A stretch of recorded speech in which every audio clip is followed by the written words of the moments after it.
हाय, hello, नमस्ते. श्री स्वामी समर्थ. पूजा daily ब्लॉगमध्ये आपले स्वागत आहे.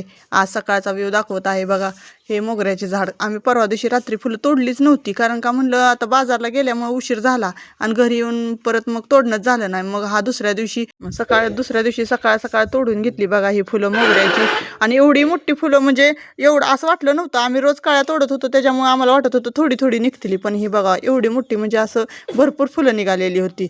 मग त्याचा आपला गजरा करून घेतला आणि म्हणलं आता देवीला कलसावर नारळावर आपलं हे करायचं. आणि माझं उगवलेलं नारळ आहे बरं का, तो मला लावायचा आहे. आणि म्हणलं आता पाऊस लागल्यावरच मी सुरू करावं ती म्हणजे दुसरा ठेवावा कलसावर पुजायला. मग म्हणलं ती नारळ बाहेर, मग म्हणलं ती जूनपासून आपलं दुसरा नारळ पुजायला सुरुवात करावा. आणि तुम्हाला सांगते, मी आता जर बाहेर लावला ना, तो पावसाळा सुरू आहे. मग पावसाळ्यामुळे मला ते आता म्हणजे उन्हाळ्यात कसं असं जळून वगैरे जाण्याची शक्यता असते, म्हणून मी म्हणलं आता तो पावसाळ्यातच लावावा. मग बघा काल दुपारच्या पुढनं काय झालं, दिदी आमची आली शाळेतनं, मग तिचे कपडे वगैरे तिनं धुवून टाकले. मग म्हणलं परत काय दुपारी कसं आता उन्हाचा तडाखा भरपूर वाढला आहे, म्हणून पोरींनी त्या दिवशी आमच्या नंदुबाईंनी पेप्स्या आणलेल्या. मग पोरी पेप्स्या खायलाही लागल्या. मग मला म्हणल्या तू पण खा. मग मी फरशी पुसली वगैरे, मग फरशी ही पुसून घेतली आणि बाहेर आली. मग पेप्सी खाल्ली. तवर तिथं पेप्सी खाऊन बसली, तवर हो माझी मुलगी आली आणि मला सारखी म्हणत तुझी वेणी घालती. मग मी उठत नव्हती तरी मला वडून वडून घेत होती. मग थोडीफार धिंगाणा चेष्टा मस्करी केली आणि मग तिथनं पुढं मग तिला म्हणतो केस अशी विंचरती का नाही, काय सांगावं तुम्हाला. मग म्हणलं नकोच बाबा, म्हणून मी हळूच गोड बोलून तिच्याकडनं उठली. रात्री बघा चूल पेटवलेली, त्या चुलीवर रवा भाजला, शेंगदाणे भाजले.